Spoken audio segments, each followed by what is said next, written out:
You are now listening to The Blind Date by Emended Hearts. For more audio stories, visit us at emendedhearts.com/listen. Please enjoy. Lila had always been intrigued by the supernatural, but never in a million years imagined she'd find herself on a blind date with a vampire. Talk about batshit.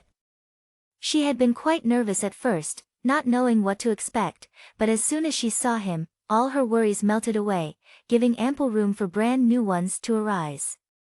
He was tall, built, and handsome with piercing gray eyes that seemed to stare deep into her soul.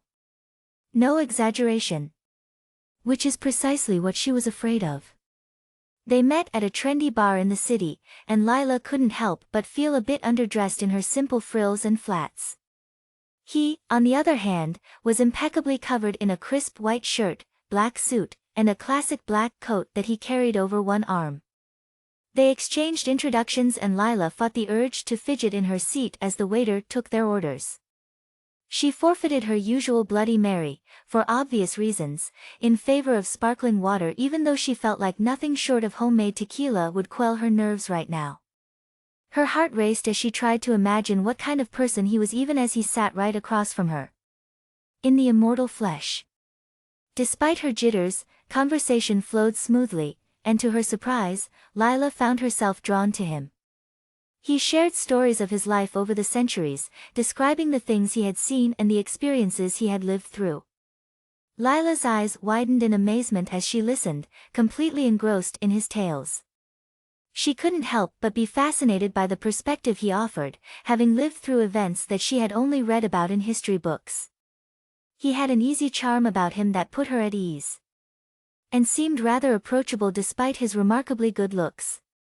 His deep voice was smooth and velvety, and without meaning to, she found herself hanging on his every word. As the night wore on, Lila couldn't help but notice the way his eyes sparkled in the dim light, and the way he seemed to move with effortless grace. It was then that she realized that she was crushing on him, despite her better judgment. The vampire noticed her staring, and he smiled. "Are you afraid of me?" he asked, taking a sip of his drink. Lila shook her head. "No, I'm not afraid of you. I'm fascinated." He leaned in closer, and she could feel his cool breath on her neck. "Good," he whispered. "Because I find myself quite taken with you." Lila felt a shiver run down her spine, and she knew that she was in trouble. She had already developed a massive crush on a vampire in under 30 minutes, so she also knew that it was only a matter of time before she completely succumbed to his charms. But for now, she was content to sit back, enjoy the night, and let herself be swept away by this gorgeous vampire. Lila sat across from him, taking in his every word with a mix of curiosity and amazement. As he spoke, she watched as his features softened, revealing a depth of emotion that she had not expected. His eyes twinkled with a playful glint as he recounted his youthful escapades, and his laughter filled the room, warming her heart. As they delved even deeper into their conversation, Lila found herself opening up to him, sharing her own thoughts and feelings about everything from music to art to their favorite books without reservation. It was as if she had known him for years, and yet she couldn't help but marvel at the fact that he was a creature of the night. Despite his supernatural status, he seemed genuine and kind, with a sense of humor that made her genuinely laugh. She felt a sense of comfort and safety in his presence, as if he would protect her from anything that threatened her. A thought she couldn't exactly wrap her mind around. As the night wore on, the bar grew emptier, and she found herself lost in his stories and experiences, fascinated by his age and wisdom. She couldn't help but wonder what other secrets he held, what other tales he had yet to tell. As the bartender signaled for last call, Lila and the vampire realized they were the only two patrons left in the bar. Lila's heart began to race as the vampire turned to her with a sly smile and suggested they move to a quieter place. She probably shouldn't accept an offer like that. She normally wouldn't accept an offer like that. But she didn't want the night to end just yet. Eagerly agreeing, they walked outside and were hit by the cool night air.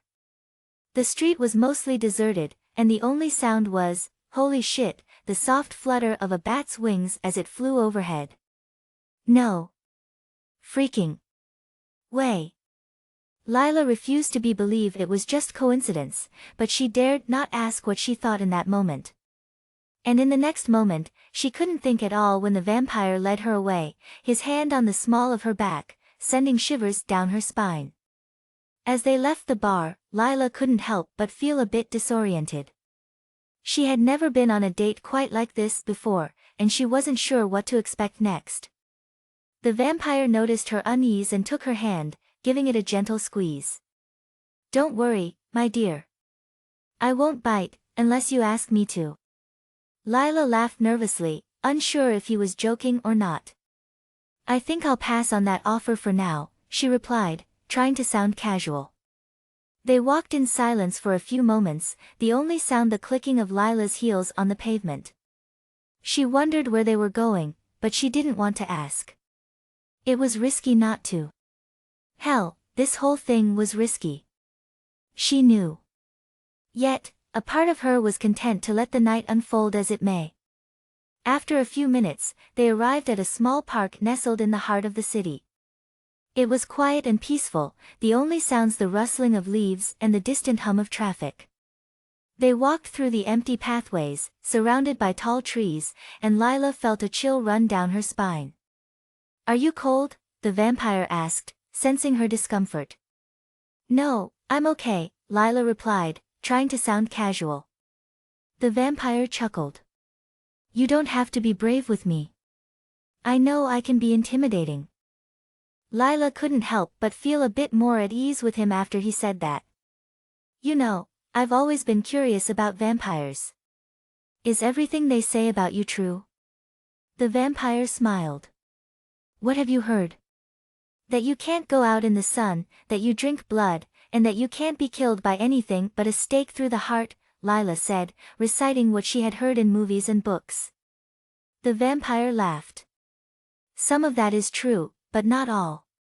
We can go out in the sun, but it weakens us. And while I do need to drink blood to survive, I don't kill anyone for it.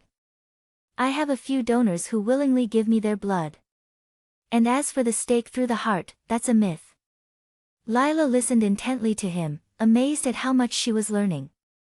"So what's it like to live for so long? Do you ever get bored?" The vampire smiled, looking thoughtful. "At times, yes. But there's always something new to discover, someone new to meet. And besides, I don't age, so I never have to worry about running out of time." The vampire led Lila to a bench in the center of the park, and they sat down together, watching the stars twinkle above them. "It's beautiful here," Lila said softly, taking in the serene surroundings. The vampire nodded in agreement. "Yes, it is.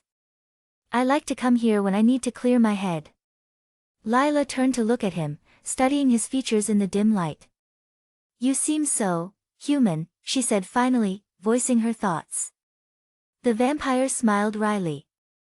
"I suppose I've had a lot of practice pretending to be one." They fell into a comfortable silence, enjoying each other's company in the peaceful stillness of the night. Lila leaned her head against the vampire's shoulder, feeling strangely safe and protected in his presence. As the night wore on, Lila knew that she should be getting home. She had work in the morning, after all. Even if she found herself wishing she called off right now. "I should probably be going," she said reluctantly, standing up from the bench. The vampire stood up with her, taking her hand once again.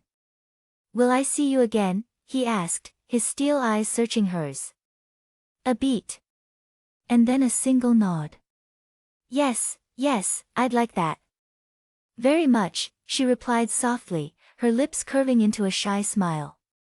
As he leaned in closer, Lila's heart fluttered with anticipation, and a rush of warmth surged through her body.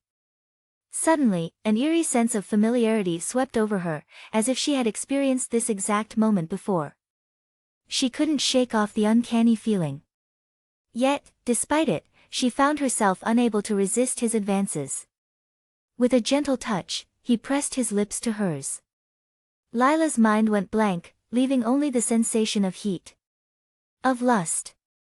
Of a vampire's kiss. Lila felt herself melting into his embrace. Her eyes closed as the world around her faded away, leaving only the two of them, savoring the intensity of the moment as his hand cupped her cheek with a sense of familiarity that left her breathless. Every sensation was heightened, the softness of his lips, the warmth of his breath on her skin, and the electric current that seemed to pulse between them. For a moment, nothing else mattered except the intensity of their shared passion. When they finally broke apart, Lila knew that she was in trouble. Even without admitting it to herself, she felt it in her still racing heart, longing for more of the dizzying rush that he had just ignited within her.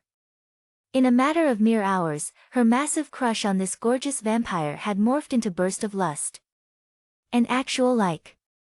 Then, more. Much more. She was falling for him. Already. And there was no turning back now. Thanks for listening to The Blind Date by Emended Hearts. We bring you the heat and heart of romance. So hit enter and be entertained. For more audio stories, visit us as emendedhearts.com/listen. Share, like and subscribe to our channel. Don't forget to hit the notification bell so you don't miss out on any new content. See you in the next one. Kisses.